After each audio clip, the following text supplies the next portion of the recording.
이미 공사비가 거의 1,000만 원에 육박한 케이스들이 등장하고 있습니다. 그렇다 보니까 이런 현장들은 우리가 분담금을 많이 납부할 수밖에 없겠다라는 생각을 할 수밖에 없고. 안녕하세요. 복독방 기자들의 이데일리 오기나 기자입니다. 오늘도 김재경 투미부동산 컨설팅 소장님을 모시고 말씀 들어보겠습니다. 소장님 안녕하세요. 네, 반갑습니다. 재개발 재건축 전문 김재경 소장입니다.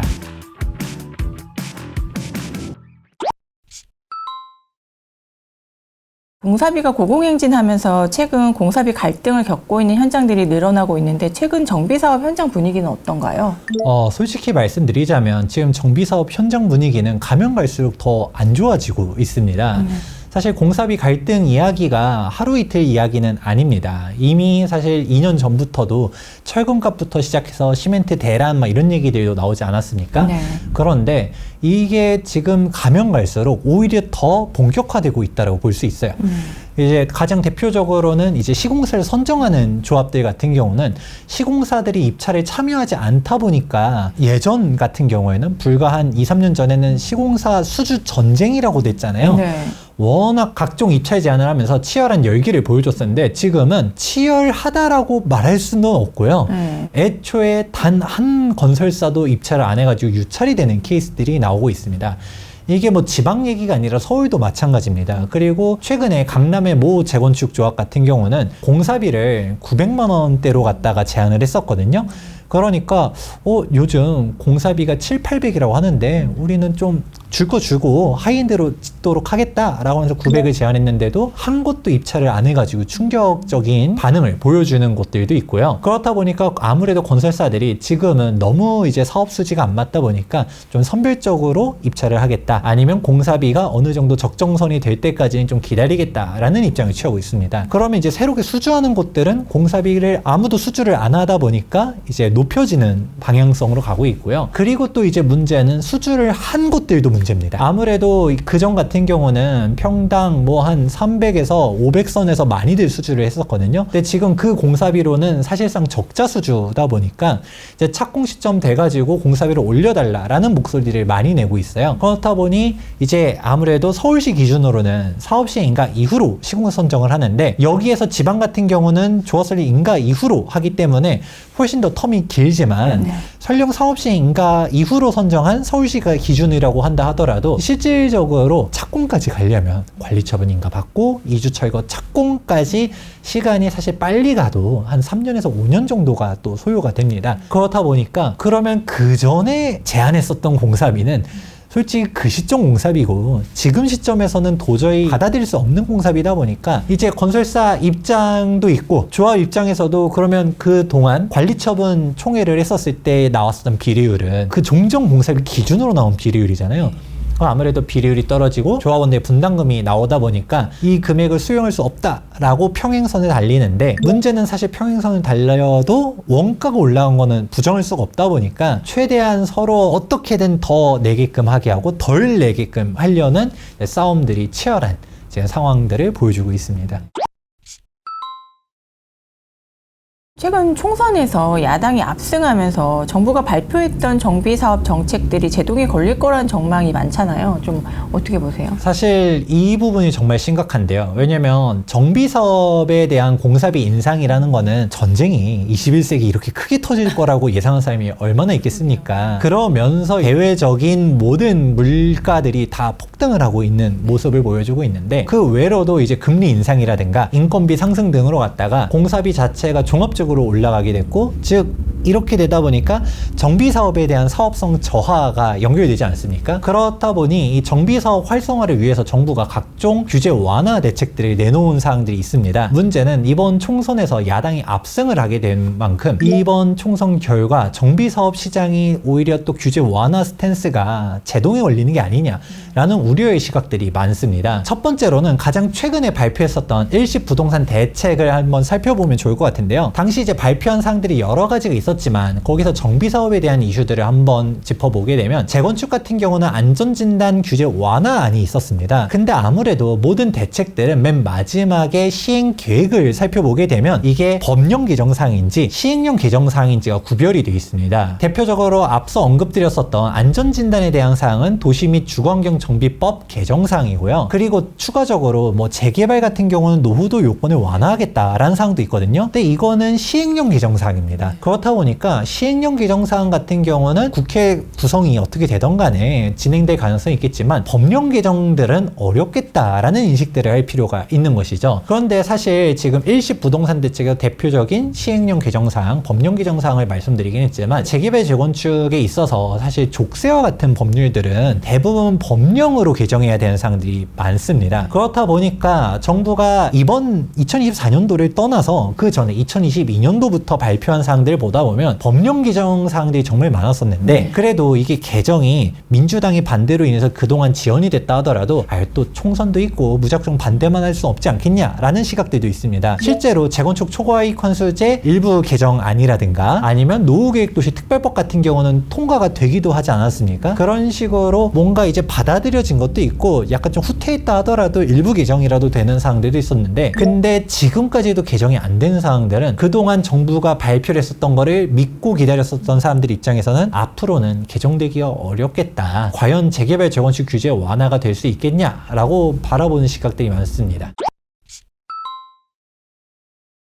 네, 채용 공사비 인상으로 우려가 커지고 있는데 규제 완화까지 늦어지면서 공급 부족 우려도 커지고 있는데 그건 어떤가요? 네, 지금 그렇다 보니까 지금 현재 시점에서 도심 공급 절벽에 대한 얘기들이 많이 나오고 있습니다. 왜냐면 지금도 우리가 부동산 공급이 이제 계속적으로 줄어들고 있다, 뭐다 얘기하고 있는데 근데 여기서도 또 최근에 또 국토부가 뭐 19만 세대를 누락했다. 사실 공급 부족이 아니다라고 말하는 내용들도 등장하고 있잖아요. 이 누락치도 보다 보면 대부분이 다 지방이거든요. 시장을 좀 구별해서 보실 필요가 있는데 지금 집값이 많이 회복하고 막 전고점까지 올라가고 이런 곳들은 서울에서도 핵심 지역들 중심으로 해서 전고점 돌파한 지역도 있고요. 아직까지는 전고점까지 못 갔다 하더라도 서울 주요 지역들은 많이들 회복한 모습들을 보여주고 있고 특히 서울 같은 경우는 미분양이 없잖아요. 뭐 이상한 사업장 아닌 이상은 다 이제 완판이 되고 경쟁률 100대 1도 뜨고 그런 반면 지방은 여전히 지금 곡소리 가 나오고 있습니다. 미분양이 정말 심각하게 있고 우리가 악성 미분양이라고 말하는 중공업 미분양들도 있는데 하도 거래가 안 되고 더군다나 시행사, 시공사들이 막 이제 망한다 뭐다 이러고 있다 보니까 사내 비축 물량들을 갖다가 사실 비축하고 싶어서 비축한 것도 아니겠지만 이걸 특별 할인까지 하면서 지금 처분을 하고 있잖아요. 그러니까 지방시장 같은 경우는 이제 종전의 수분양자들과 할인 분양하려는 이제 시행사 간의 갈등 때문에 더 부동산 시장이 혼란한 와중에서 또 숨겨놓은 공급 물량까지 있다라고 하니까 더 뒤집어지고 있는 마당에 거꾸로 지금 서울 같은 경우는 지금 개포가 최근에 입주장이 열렸었지만 생각보다 전세 가격이 안 떨어졌거든요.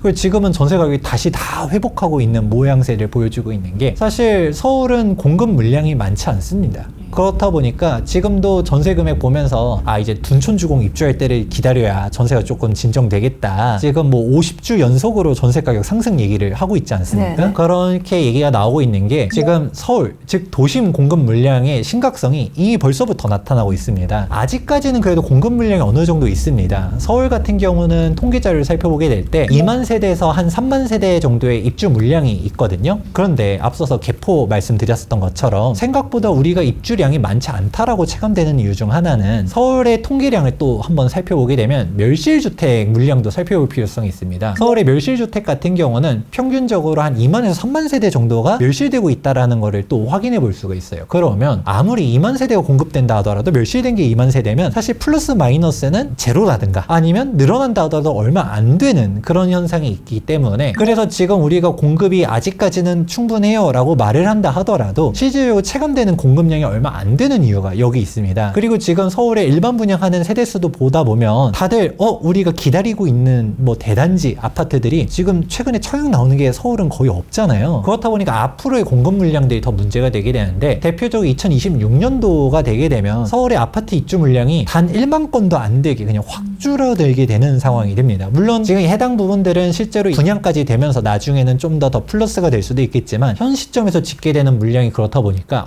그럼 오히려 증가가 아니라 순감이 될 수도 있겠다라는 얘기까지 나오고 있습니다. 그렇다 보니까 이제 부동산 관련해서 공급에 대해서 얘기할 때는 이제 단순히 공급량이 어떻다가 아니라 내가 원하는 지역의 공급량이 어떤가 그리고 도심의 공급이 어떤가를 좀 구별해서 볼 필요성이 있습니다. 대표적으로 상기 신도시 같은 경우는 논밭을 갈아 엎고서 거기다 아파트를 짓잖아요. 그래서 예를 들어 5만 세대, 8만 세대가 입주한다라고 하면 순수한 공급이지만 서울 도심 같은 경우는 다 재개발 재건축밖에 없죠. 그러니까 기존 주택들이 있을 수밖에 없다라는 점.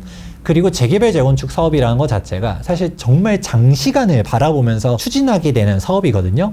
그렇다 보니까 아무리 서울시장이 신속통합기획으로 갖다가 공급을 갖다가 꾸준히 하겠다라고 한다 하더라도 사실 좀 안타까운 것 중 하나가 신속통합기획 최초 발표한 게 2년 전입니다. 신통기획 후보지 지정이 2년 전에 처음으로 했었었는데 지금 해당 지역들을 보게 되면 2년이 지나갔지만 아직도 정비구역 지정이 안 된 곳들이 태반입니다. 이제 공람공고 나오는 데들이 등장하고 있거든요. 그런 만큼 이 재개발 재건축은 장기적인 안목으로 갖다가 꾸준히 이제 해줘야 되는데 지금 현재 오히려 정비사업 규제 완화 스탠스가 이번 총선 이후로 제동이 걸리게 되면 앞으로 도심 공급에 대한 부분들이 절벽으로 갈 것 같은 게 예상이 되다 보는 게 우려가 된다라고 말씀드리고 싶습니다. 그 노후계획도시 특별법 적용을 받은 1기 신도시는 곧 이제 선도지구 발표를 앞두고 있는데 그쪽은 속도가 좀 빠를 것 같은데 어떤가요? 사실 이게 조금 애매하긴 합니다. 왜냐하면 이번에 총선 결과 얘기를 한다 하더라도 그래도 지금 1기 신도시를 보면 분당을 제외하고서는 다들 민주당이 되었었잖아요. 그리고 노후계획도시 특별법 자체도 사실 그 전에 더 이제 지방선거 때부터도 이미 민주당이랑 국민의힘 둘 다 이제 내걸었었던 공약이기도 하고 그렇다 보니 이거는 여야 합심해서 실제로 법령도 개정되고 시행령도 통과된 만큼 1기 신도시 특별법 원래 처음 출발한 건 1기 신도시 특별법이었잖아요. 그런 만큼 1기 신도시는 잘 되지 않을까라는 의견들도 있긴 한데 문제는 이게 잘 진행이 돼도 발생할 수 있는 문제점이 뒤에서 깨질 가능성이 높습니다. 대표적으로 이 재건축 초과이익 환수제가 버티고 있기 때문인데요. 왜냐하면 사실 노후계획도시 특별법도 끝까지 지켜보긴 해야 됩니다. 왜냐하면 이게 용적률 완화를 해준다 하더라도 과도한 기부 체납을 부여할 가능성도 있고요. 그리고 이주 대책들을 어떻게 과연 수립할 수 있을 것이냐. 괜히 또 순환 방식으로 개발하겠다라고 하게 되면 먼저 선도지구로 지정된 곳들은 간다 하더라도 뒤에 있는 애들은 또 멈춰설 수도 있거든요. 그런데 먼저 가는 데들조차도 사실 문제되는 게 바로 제초안이 해결되지 않으면 다들 멈춰설 가능성이 높습니다. 왜냐면 제초안 얘기를 했을 때 가장 먼저 사람들이 의문을 표하는 것 중 하나는 아니 재건축 초과이익 환수제는 강남이나 아니면 마용성이나 이런 식으로 사업성이 높았었던 정비사업들 위주로 분담금이 막 수억 원씩 나오는 거지 애초에 1기 신도시는 사업성이 없었다 보니까 분담금도 얼마 안 내는 거 아니에요? 아니 뭐 없는 거 아니에요? 라고 물어보시는 분들도 있거든요. 근데 사실 이거는 하나는 알고 또 둘은 모르는 이야기가 됩니다. 첫 번째로는 재건축 초과이익 환수제가 그렇게 호락호락한 법률이 아닙니다. 애초에 이거는 재건축 하지 못하게 만들려고 만든 법률이다 보니까 사실 이제 위헌 소지 있는 미실현 이득에 대한 과세나 이중과세 문제 뭐 등등등은 논외로 친다 하더라도 이 부과 방식 자체도 조금 말이 안 됩니다. 왜냐하면 시작 개시 시점에서는 공시 가격으로 산정을 하는데 종료 시점에서는 위원회 산정 금액으로 가거든요. 그리고 일반 분양가는 그 일반 분양 수입 자체를 갖다가 다 산정 금액으로 넣어버리고요. 그렇게 산정해 버리면 시작 시점이 공시 가격이면 종료 시점도 공시 가격이 된다. 솔직히 공시 가격 대 공시 가격을 간다 하더라도 그 20년, 10년 전 공시 가격 자체는 정말 낮았을 거잖아요. 그렇다 보니까 여기서 설령 이득이 안 남아도 부담금이 나오는 이상한 구조 방식인데 근데 그거를 떠난다 하더라도 그래도 많이 나오진 않을 거잖아요. 이게 또 발생할 수 있는 문제점은 애초에 1기 신도시 특별법이 등장한 이유 노후계획도시 특별법을 바뀌었지만 애초에 일단 첫 번째로는 안전진단 문제가 있었습니다. 80년대 지어졌었던 목동 상계동도 안전진단 안 되는데 90년대 조성됐었던 1기 신도시에 되겠어? 라는 비판이 첫 번째. 근데 이제 노후계획도시 특별법으로 가게 되면 애초에 안전진단 자체가 다 면제해주겠다 라는 얘기도 나오는 만큼 이제는 안전진단에 대한 사항들도 많이 개선됐다 보니까 지금 그런 얘기들이 안 나오잖아요. 근데 두 번째 비판 포인트가 사업성이 안 나온다는 얘기였었어요. 대부분 용적률 200% 전후로 지어진 단지들이 많다 보니까 우리가 사업성이 안 나오는데 재건축할 수 있겠냐? 이 말인 즉슨 뭘까요? 즉 분담금을 많이 내니까 못 간다는 얘기였잖아요. 그런데 이게 특별법을 통해 가지고 분담금 문제를 좀 줄여주겠다라고 등장을 했는데, 그러면 사업성이 생겼으니까 초과이익 환수제가 뒤에서 또 기다리고 있겠죠. 그러니까 이게 사실 조삼모사 같은 거거든요. 사업성이 없으니까 제초한 부담금이 안 나오던가 얼마 안 나오지 않을까요? 라고 얘기했을 때는 조합원들이 1인당 분담금이 너무 높다 보니까 못 갈 거고, 근데 사업성을 만들어주게 되면 그건 뒤에 또 제초안이 기다리고 있는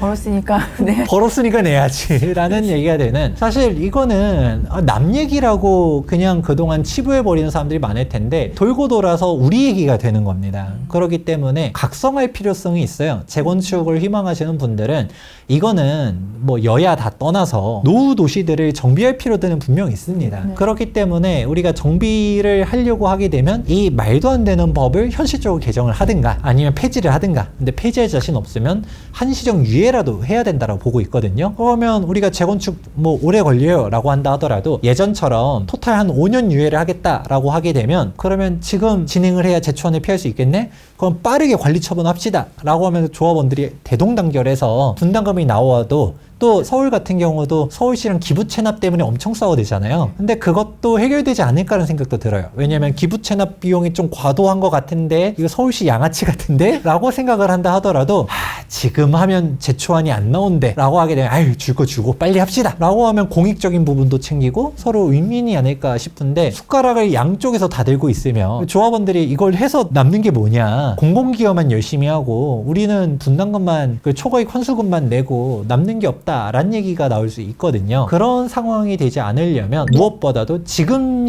골든타임이라고 보고 있습니다. 왜냐면 정비사업 관련해서 좀 중장기적인 안목으로 바라봐야 되는데, 그래도 여기에서 재개발 같은 경우는 재건축과 다르게 재건축 초과이익 환수제라는 말도 안 되는 법률은 없어요. 그런데 우리가 정비사업의 양대 축인 이제 재건축과 재개발 둘 중에 재건축이 사라지게 되면 사실 공급이 한정될 수밖에 없거든요. 그렇기 때문에 지금 시점에서 조금 이런 재건축 초과이익 환수제를 현실적으로 개정을 해야 된다라고 목소리를 높이고 있고, 이거는 우리 동네는 해당 사항 없는 줄 알고 있다 생각하면, 그러면 없다라고 생각한 이유가 무엇인지를 한번 생각해보고 그러면 사업성이 없으면 맨 처음에 대전제로 얘기했던 것처럼 공사비 문제 때문에 지금 이제는 1인당 분담금을 한 5억씩은 예상을 해봐야 됩니다. 근데 우리 동네 주민들 사정들 생각해보면 5억씩 납부하겠다는 사람이 75% 동의율 나올 것 같지 않은데요 라고 하게 되면, 그러면 사업성이 없어서 어차피 못 가는 거고, 그런데 뭐 특별법으로 지원을 해주든가 아니면 우리는 뭐 일기 신도시라 하더라도 대지분이 높아서 사업성이 있어요 라고 말하면 또 제초안이 뒤에서 기다리고 있기 때문에 이 문제를 진지하게 검토해 볼 시기가 된 것 같다라고 말씀드립니다.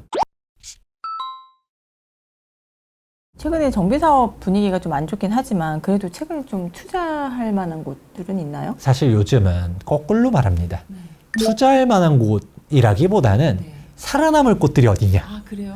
왜냐면 전반적으로 다 어려워요. 사실 지방은 말할 것도 없고, 지방 당장 일반 분양 어떻게 하냐부터가 문제잖아요. 근데 서울 같은 경우는 일반 분양을 했다 하면 다 완판이고 얼마나 더 높게 하느냐의 포인트로 가지만, 사실 여기서 일반 분양가를 높였다 하더라도 조합원들이 떼돈을 버는 게 아니라 일반 분양 수익금이 높아진 금액대들을 죄다 인상된 공사비로 갖다가 다 메꾸기 급급합니다. 그래서 조합원들은 종전보다 분담금이 더 늘어나냐 안 늘어나냐 이것만 지금 막기에 이제 초점이 되어 있다 보니까 일반 분양 세대수가 서울도 얼마 안 되는 곳들이 생각보다 많고요. 특히 이제 막 예정지들 같은 경우는 이제 신축 빌라 업자들이 쪼개기를 하도 많이 해놓다 보니까 사업성이 떨어지는 곳들도 있고, 그 공사비 인상이 지금 공사비보다도 앞으로 3년 지나가면 평당 1,000만 원 시대가 올 거다라는 얘기들도 하는데, 근데 이거는 생각보다 좀 빨리 오는 것 같기도 해요. 최근에 이제 공사비가 실제로 1,000만 원 넘게 이제 결정되는 케이스들도 있는데, 물론 아직까지는 강남이나 여의도 같은 곳에서 하이엔드로 가든가 초고층으로 가는 곳들이 1,000만 원을 돌파하고 있지만, 지금 규모가 작은 데들, 왜냐면 규모의 경제가 현실화되지 않는 세대수가 몇백 세대밖에 안 되는 중소규모의 현장들 같은 경우는 이미 공사비가 거의 1,000만 원에 육박한 케이스들이 등장하고 있습니다. 그렇다 보니까 이런 현장들은 우리가 분담금을 많이 납부할 수밖에 없겠다라는 생각을 할 수밖에 없고, 그래도 현실이 이렇다 보니까 분담금을 내더라도 지금 해야 돼 라고 인식하면 다행인데, 아직도 예전 생각하면서 이게 조합장이 해먹었지 뭐지 건설사가 악덕 기업이다 막 이런 얘기 하시는 분들은 사실 이제는 재개발 재건축하기 어렵다라고 봅니다. 물론 억울한 거는 있을 수 있어요. 물론 조합이 진짜 잘못했다라고 하면 얘도 횡령을 했으면 당연히 빵에 보내야 되는 거고, 제대로 했다 하더라도 시대적인 흐름 때문에 어쩔 수 없는 상황들도 분명히 있거든요. 근데 이런 부분들을 다 떠나가지고 지금 뭐 싸우고 볶고 비대위가 날뛰고 있는 조합들은 사실 조금 조심할 필요성이 있고요. 그리고 근본적으로 사업성이 높은 곳, 그리고 입지가 좋은 곳, 하다못해 분담금을 한남뉴타운 이런 데 보다 보면 1인당 분담금을 막 7억 8억씩 납부하는 물건들도 많아요. 그래도 여기는 분담금 너무 많다라는 목소리가 없는 건 아니지만 사업을 뒤엎자 못한다 라는 얘기는 나오지 않잖아요. 그리고 강남 쪽에 재건축들도 분담금에 5억 7억씩 납부하는 조합들이 있거든요. 그렇지만 여기는 없지 않는 이유 중 하나가 인근 신축 아파트 가격이 높잖아요. 우리도 완공되면 30억 40억짜리 아파트가 될 것 같은데, 근데 분담금을 5억을 납부한다 하더라도 뭐 아쉬운 거는 아쉬운 거지만 완공되면 그 이상의 가치가 있을 것 같으니까 속상하긴 해도 또 가자라는 의견이 더 많거든요. 그러면 거꾸로 바라보게 되면 주변 시세조차도 뒷받쳐주지 않으면 우리가 이 돈 내고서 왜 해? 라는 얘기가 나오는 것들은 주의할 필요성이 있다라고 말씀드리고 싶습니다. 네, 지금까지 복독방 기자들의 이데일리 오희나 기자였습니다. 소장님 감사합니다.